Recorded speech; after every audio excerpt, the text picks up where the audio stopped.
Hello दोस्तों, आप सभी का स्वागत है डीके जनरल स्टडीज़ में। दोस्तों, आप सभी के लिए छत्तीसगढ़ में 400 पुलिस भर्ती का विज्ञापन जारी हुआ है। उसका मैं यहाँ पर विज्ञापन लेकर आया हूँ।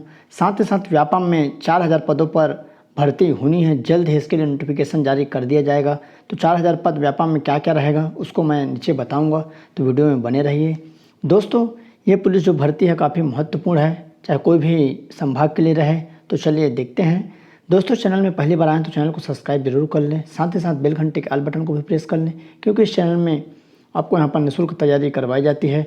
और जो भी सब इंस्पेक्टर की तैयारी कर रहे हैं वो चैनल को सब्सक्राइब कर लें। जल्द ही क्लास में स्टार्ट हो जाएगा, वो भी पूर्णतः निःशुल्क रहेगा। तो चलिए आगे बढ़ते हैं। नीचे टेलीग्राम ग्रुप का लिंक दिया हुआ है, आप वहाँ से जाकर PDF ले सकते हैं। तो आइए देखते हैं। सबसे पहले गृह मंत्रालय कार्यालय पुलिस महानिरीक्षक छत्तीसगढ़ सेक्टर केंद्रीय रिजर्व पुलिस बल नया रायपुर की तरफ से यह सूचना जारी किया गया है, जो कि 20 सितंबर को जारी हुआ है। जिसमें केंद्रीय रिजर्व पुलिस बल में सिपाही सामान्य ड्यूटी पुरुष के 400 पदों को भरने के लिए छत्तीसगढ़ राज्य के बीजापुर, दंतेवाड़ा, सुकमा जिलों के आंतरिक दूरस्थ क्षेत्रों के मूल आदिवासी पुरुष से आवेदन पत्र आमंत्रित किए जाते हैं। काफ़ी महत्वपूर्ण है। भर्ती रैली के स्थान और तिथि क्या रहेगी, तो आइए देखते हैं। जिले का नाम बीजापुर, दंतेवाड़ा, सुकमा और रैली केंद्रों का पूरा पता जहां रैलियां होनी हैं तो बीजापुर स्टेडियम, बीजापुर, छत्तीसगढ़। केंद्रीय रिजर्व पुलिस बल कैंप आवापल्ली, जिला बीजापुर में होगी। साथ ही साथ दंतेवाड़ा में जिला रिजर्व पुलिस लाइन कारली, दंतेवाड़ा, छत्तीसगढ़। और सुकमा में जिला पुलिस लाइन पुसामीपारा धान मंडी के निकट, सुकमा, छत्तीसगढ़। और 219वीं बटालियन केंद्रीय रिजर्व पुलिस इंजी रामकोंटा, सुकमा में यह आयोजित किया जाएगा। कब किया जाएगा? 10/10/2022 से 22/10/2022 तक, 8 बजे से 12 बजे तक। तो ये 10 अक्टूबर से चालू होगा, जो कि 22 अक्टूबर तक चलेगा। तो आप सभी जो भी योग्यता रखते हैं इस रैली में भाग जरूर लें। तो चलिए आइए देखते हैं क्या क्या पद है। रिक्तियाँ हैं सिपाही सामान्य ड्यूटी के पद के लिए। जिलेवार रिक्तियाँ रहेगा। सबसे पहले बीजापुर में 128 पद, दंतेवाड़ा में 144 पद, सुकमा में 128, टोटल 400 पदों के लिए भर्ती विज्ञापन जारी हुआ है। नोट: विशेष रिक्तियाँ रूप से अनुसूचित जनजाति ST पुरुष उम्मीदवार के लिए हैं। तो ये जितने भी विशेष रूप से अनुसूचित जनजाति ST पुरुष के लिए हैं। और अधिवास जिला, तो उम्मीदवार को अनुसूचित जनजाति ST श्रेणी में होना चाहिए, वही इसमें फॉर्म भर सकते हैं। छत्तीसगढ़ राज्य के निम्नलिखित जिलों से संबंधित होना चाहिए: बीजापुर, दंतेवाड़ा, सुकमा। उसके बाद है केवल उपरोक्त जिलों से संबंधित उम्मीदवार को उनके अधिवास स्थिति सिद्ध करने के लिए आपको निवास प्रमाण पत्र देना पड़ेगा, और वो भी प्रमाणित अधिकारी से प्रस्तुत करने पर भर्ती के लिए विचार किया जाएगा। यदि अधिवास प्रमाण पत्र उपलब्ध नहीं है तो स्थायी निवासी प्रमाण पत्र को भी स्वीकार किया जाएगा। तो यहाँ पर आप देख सकते हैं जो प्रमाण पत्र है, तो आपके पास निवासी प्रमाण पत्र होना चाहिए, स्थायी आप करवा सकते हैं। उसके बाद है वेतन और भत्ते। 7वें केंद्रीय वेतन आयोग के अनुसार वेतन पे मैट्रिक रेगुलर भर्ती है, लेवल 3 का रहेगा। 21,700 से 69,100 के अलावा पद पर समय समय पर केंद्रीय रिजर्व पुलिस कर्मियों के लिए लागू महंगाई भत्ते देने होंगे। यह रेगुलर भर्ती है। और पात्रता है मापदंड: शैक्षणिक योग्यता केंद्र राज्य सरकार द्वारा मान्यता प्राप्त स्कूल से न्यूनतम 8वीं पास होना अनिवार्य है। जो भी 8वीं पास है उसमें फॉर्म भर सकते हैं। उम्मीदवार को गोंडी, हल्बी भाषा का लेखन बोलने का ज्ञान हो। केंद्रीय रिजर्व पुलिस बल बाद में मैट्रिक या समकक्ष शिक्षा प्राप्त करने में उसका मार्गदर्शन सहायता करेगा। ये रंग रूप 10वीं पास, मैट्रिक या समकक्ष निर्धारित न्यूनतम शैक्षणिक योग्यता प्राप्त करने के बाद ही सेवा में स्थायी किए जाएंगे। तो आपको 10वीं पास करने के बाद स्थायी सेवा में नियमित किया जाएगा। आयु सीमा है: उम्मीदवार की आयु सीमा अनुसूचित जनजाति उम्मीदवार के लिए 5 वर्ष की छूट सहित 1/8/2022 को 18 से 28 वर्ष के बीच रहेगी। मतलब आप अगर 33 साल के हैं और ST हैं तो आप फॉर्म डाल सकते हैं। 5 वर्ष की छूट है, तो इसको आप ध्यान रखिएगा। ऊंचाई रहेगा, शारीरिक मापदंड रहेगा। ऊंचाई 153 सेंटीमीटर छूट के बाद। और न्यूनतम यहाँ पर आपका रहेगा जो सीना है 74.5 सेंटीमीटर, और न्यूनतम आपको फुलाना है 5 सेंटीमीटर। वजन ऊंचाई के अनुरूप वजन के अनुपात में 10% कम। उसके बाद है अपील है: उप महानिरीक्षक DIG अपीली अधिकारी होंगे, जिसके पास PST के विरुद्ध अपील प्रस्तुत की जा सकती है। शारीरिक दक्षता परीक्षा दौड़ करनी है आपको 24 मिनट में 5 किलोमीटर दौड़नी है। तो जो भी दौड़ में पास हो जाएगा उसको अगले चरण में शामिल किया जाएगा। विस्तृत चिकित्सा परीक्षा समीक्षा केवल उन्हीं उम्मीदवारों को जिन्होंने कट ऑफ अंक से अधिक अंक प्राप्त किए हैं चिकित्सा परीक्षा के लिए बुलाया जाएगा, जो कि रिजर्व बल मानकों के अनुरूप आयोजित की जाएगी। गृह मंत्रालय के दिशा निर्देश के दौरान गुदाई टैटू के कारण किसी भी उम्मीदवार को चिकित्सीय रूप से अयोग्य घोषित नहीं किया जाएगा। तो यहाँ पर आप देख सकते हैं जो भी टैटू बनवाए हैं या गुदना गुदाए हैं उसको भी यहाँ पर पात्र किया जाएगा, उसको अयोग्य घोषित नहीं किया जाएगा। तो इसको आप ध्यान रखिएगा। आवेदन है संबंधित रैली केंद्रों पर इच्छुक उम्मीदवार को बोर्ड द्वारा निर्धारित प्रारूप में आवेदन एकत्र किया जाएगा। बड़े अक्षर में मुद्रित टंकित साफ हस्तलिखित आवेदन निर्धारित प्रोफार्मा में A4 आकार के सादे कागज पर नीले काले बाल पेन से भरना होगा और रैली केंद्र में जमा करना होगा। आवश्यकता की स्थिति में केंद्रीय रिजर्व पुलिस द्वारा रैली केंद्र पर रिक्त आवेदन पत्र उपलब्ध करवाया जाएगा। तो आप पहले से निकलवा के A4 साइज पेपर में आप फॉर्म भर लीजिए, 2 प्रति में फॉर्म भर लीजिए, सारे डॉक्यूमेंट्स आप लगा लीजिए। जिस दिन रैली है वहाँ पर आपको जमा करना है। आवेदन शुल्क कोई शुल्क नहीं लिया जाएगा। आवेदन कैसे करना है तो यहाँ पर आइए मैं बता देता हूँ। आवेदन कैसे करें। उम्मीदवार को अपने आवेदन पत्र सभी दस्तावेज की मूल और फोटोकॉपी 4 पासपोर्ट आकार के फ़ोटो और आधार कार्ड की दी गई तिथि पर निर्दिष्ट स्थान पर रिपोर्ट करना होगा। दस्तावेज की सूची इस प्रकार रहेगी।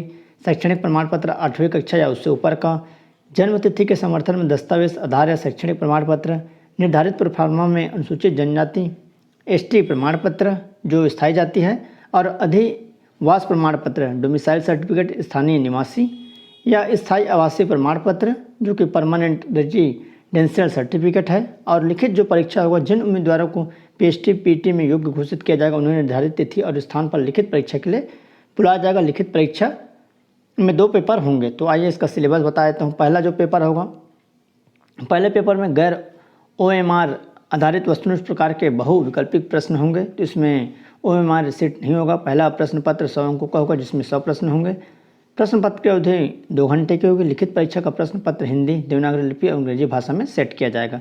इस प्रश्न पत्र में सामान्य ज्ञान, सामान्य जागरूकता, सामान्य ज्ञान और छत्तीसगढ़ का सामान्य इतिहास, संस्कृति, प्रारंभिक गणित का ज्ञान, विश्लेषण जो रीजनिंग है और निरीक्षण करने की क्षमता शामिल रहेगी। दूसरा पेपर है, दूसरे पेपर में स्थानीय भाषा, गोंडी, हल्बी भाषा के वर्णनात्मक वस्तुनिष्ठ व्यक्तिगत परक प्रकार के लिखित और बोली जाने वाली दोनों शामिल होंगे। दूसरे प्रश्न पत्र में 25-25 अंक के 2 भाग होंगे। भाग 1 गोंडी हल्बी भाषा में 5 वर्णनात्मक व्यक्तिपरक प्रश्न शामिल होंगे। प्रत्येक प्रश्न के लिए 5 अंक। प्रश्न पत्र की अवधि 1.5 घंटे की होगी। भाग 2 में गोंडी हल्बी की बोलने की मौखिक परीक्षा शामिल होगी। लिखित परीक्षा के प्रश्न पत्र 2 में संबंधित जिले की स्थानीय संस्कृति, परंपरा और स्थलाकृति आदि से संबंधित प्रश्न होंगे। लिखित परीक्षा का परिणाम स्थानीय समाचार पत्रों, केंद्रीय रिजर्व पुलिस बल की वेबसाइट www.crpf.go.in पर भर्ती रैली केंद्र में नोटिस बोर्ड में प्रकाशित किया जाएगा। वरीयता सूची, यहाँ पर प्रत्येक उम्मीदवार को प्रत्येक पेपर उत्तीर्ण होना अनिवार्य है। लिखित परीक्षा में उम्मीदवार द्वारा प्राप्त कुल अंकों के आधार पर जिलेवार वरीयता सूची तैयार की जाएगी। अंकों के बराबर होने की स्थिति में वरीयता मेरिट सूची में क्रम तैयार किया जाएगा। उम्र में बड़े उम्मीदवार को वरीयता मिलेगी। यदि बराबर टाई अभी भी बनी रहती है तो अंत में नामों में अंग्रेजी वर्णमाला के हवाला देकर उसका वर्णात्मक रूप से आगे दिया जाएगा, वरीयता दिया जाएगा। उम्मीदवार को नियुक्ति वरीयता मेरिट सूची के स्थान प्राप्त करने के लिए रिक्तियाँ उपलब्ध के अनुसार उसके चरित्र पूर्व सत्यापन के बाद ही किया जाएगा। आवेदन जमा करने की उम्मीदवार पंजीकरण के बाद ऊंचाई फीता परीक्षण PT PST और पहचान प्रक्रिया एक साथ अर्थात उसी दिन पूर्ण कर ली जाएगी। उम्मीदवार से विधिवत रूप से रिपोर्ट करने की आशा की जाती है। PST PT में योग्य उम्मीदवार का विवरण उसी दिन प्रत्येक रैली के नोटिस बोर्ड पर उपलब्ध होगा। लिखित परीक्षा तिथि और स्थान सूचना नोटिस बोर्ड पर दी जाएगी। प्रत्येक रैली केंद्र का हेल्पलाइन नंबर यहाँ पर दिया है, आप हेल्पलाइन नंबर ले सकते हैं, पूछ सकते हैं। और ये आवेदन है, इसी आवेदन में आपको भरना है। सेम ऐसे आवेदन आप टाइप करवा सकते हैं या A4 साइज पेपर में इसको आप प्रिंट करवा सकते हैं। और इस तरह से यहाँ पर फ़ोटो जो भी मंगा गया है आप पहले से ही भर कर रख लीजिए और इसको उसी दिन आपको जमा करना है। तो ये आपका पुलिस भर्ती की जानकारी रही, जो 400 मोस्ट इम्पॉर्टेंट भर्ती हैं और लगातार भर्तियाँ हो रही हैं। और SI की भी अभी निकला है व्यापम में, जो पुराने कैंडिडेट हैं जिसका फिजिकल हो चुका है वह SI यहाँ पर डाल सकते हैं। तो आइए अब मैं व्यापम में जो 4000 पदों के लिए यहाँ पर भर्ती जारी हुआ है, जिसमें तृतीय चतुर्थ श्रेणी की भर्ती कॉलेज करते थे, अब सेंट्रलाइज मेडिकल कॉलेजों में 4000 पद और पहली बार भर्ती करेगा व्यापम से। तो 4000 पदों पर भर्ती होनी है जिसमें तृतीय चतुर्थ श्रेणी की पद हैं। तो आइए मैं आपको बता दूं, प्रदेश के 10 सरकारी मेडिकल कॉलेजों व इससे संबद्ध अस्पतालों में तृतीय श्रेणी के 4000 से ज़्यादा कर्मचारियों की भर्ती पहली बार व्यावसायिक परीक्षा मंडल व्यापम से होगी। अभी तक ये भर्तियां कॉलेज और इनसे संबद्ध अस्पतालों के स्तर पर ही की जा रही थी, लेकिन पिछले कुछ समय से शिकायतें आ रही थी कि प्रक्रिया के कारण भर्तियाँ लेट हो रही है और विवाद भी आ रहा है। इसलिए चिकित्सा शिक्षा विभाग में सेंट्रलाइज भर्ती करने का फैसला किया है। इसकी सूचना जल्द ही व्यापम को भेज दी जाएगी। तो मान कर चलिए इसी साल इसकी नोटिफिकेशन जारी हो जाएगा। तो जो भी मेडिकल फील्ड से हैं और इसमें सफाई कर्मी और आया की भी भर्ती है जो व्यापम ही करेगा, तो आप सभी तैयार रहिए, तैयारी करते रहिए। जैसे अभी प्यून का एग्ज़ाम हुआ है उसी सिलेबस उसी पैटर्न के हिसाब से व्यापम में भी आया और सफाई कर्मी की भर्ती होगी। तो आप अभी से तैयारी करना स्टार्ट कर दीजिए, जो भी 8वीं पास हैं 10वीं पास हैं। और प्रदेश में हाल ही में महासमुंद व कोरबा कॉलेजों को MBBS के 100 सीटें की मान्यता मिली है। पिछले साल कांकेर कॉलेज को इतने सीट की मान्यता मिली थी। निकट भविष्य में दुर्ग में स्थित कॉलेज की मान्यता भी रिन्यूअल हो जाएगी और 100 सीटों वाले कॉलेजों में संबद्ध अस्पताल में 545 और मेडिकल कॉलेज में 280 यानी कुल 825 पद स्वीकृत हैं। इन पदों पर भर्ती के लिए 2 माह पहले यहाँ पर शासन से मंजूरी मिल चुकी है। तो शासन से वित्त विभाग से मंजूरी मिल चुकी है। हाल ही में स्वास्थ्य सचिव DME व डीन की बैठक में तृतीय चतुर्थ श्रेणी की भर्ती हो रही व्यवहारिक दिक्कतों पर चर्चा हुई। इसमें यह बात सामने आई कि भर्ती के लिए एक बड़े स्टाफ को इंगेज करना पड़ता है। तो अब कोई बात नहीं, व्यापम सीधा भर्ती करेगा। और क्या क्या भर्ती होगा आइए देखते हैं। तो ये जो भर्तियां हैं यहाँ पर स्टाफ नर्स, रेडियोग्राफर और क्लर्क के पद भी में भर्ती होनी है। कहाँ कहाँ कितने पद खाली हैं? महासमुंद में 825, कोरबा में 825, कांकेर में 800 और अन्य कॉलेजों में 1525। टोटल 4000 पद खाली है तृतीय और चतुर्थ श्रेणी के, जिसमें मेडिकल कॉलेजों से संबंध अस्पताल में स्टाफ नर्स की भर्ती होगी, क्लर्क की भर्ती होगी और विभिन्न टेक्नीशियन, रेडियोग्राफर, फार्मासिस्ट और लैब टेक्नीशियन की यहाँ पर भर्ती होगी। साथ ही साथ 1000 के आसपास यहाँ पर आपका सफाई कर्मी और आया की भर्ती होगी। तो व्यापम लेगा। तो आप सभी तैयार रहिए। जैसे भी PSC लिया है सेम उसी तरह से व्यापम भी एग्ज़ाम लेगा। तो इस तरह यह जानकारी थी। और यहाँ पर आप देख सकते हैं यहाँ पर हो चुका है फैकल्टी भर्ती PSC से ही पहले। तो मेडिकल कॉलेजों में डॉक्टर यानी फैकल्टी की भर्ती लोक सेवा आयोग यहाँ पर की जा रही है और PSC से नियमित भर्ती हो रही है, जिसमें असिस्टेंट प्रोफेसर, सीनियर रेजिडेंट और डेमो स्ट्रक्चर व जूनियर रेसिडेंट के पद भी शामिल हैं। तो इस तरह जो भी तैयारी कर रहे हैं वह तैयारी में जुड़े रहिए और लगन से पढ़ते रहिए। अभी प्यून PSC का निकल चुका तो कोई दिक्कत नहीं है, आप आगे तैयारी करते रहिए। अभी बहुत सारे आया, सफाई कर्मी और प्यून का भी भर्ती व्यापम से होनी है। तो आप सभी तैयार रहिएगा और चैनल में बने रहिए, चैनल को सब्सक्राइब कर रखे रहिए। तो चलिए दोस्तों, यहाँ पर उम्मीद करता हूँ जानकारी आपको पसंद आया तो लाइक ज़रूर करें, साथ ही साथ दोस्तों के साथ शेयर करें। मेडिकल कॉलेजों में तृतीय चतुर्थ श्रेणी के कर्मचारियों की भर्ती व्यापम से कराने की योजना है। इसमें सभी कॉलेजों में भर्ती प्रक्रिया एक साथ पूरी होने की संभावना है। तो एक साथ लगभग पोस्ट निकलेगा 4000 के आसपास, सभी पद एक साथ भर दिया जाएगा। तो आप सभी के लिए बहुत बड़ी खुशखबरी है, न्यूज़ है। तो आप चलिए दोस्तों चैनल में बने रहे, चैनल को सब्सक्राइब कर रखे रहिए और बेल घंटे के ऑल बटन को भी प्रेस कर रखे रहे। चलिए दोस्तों।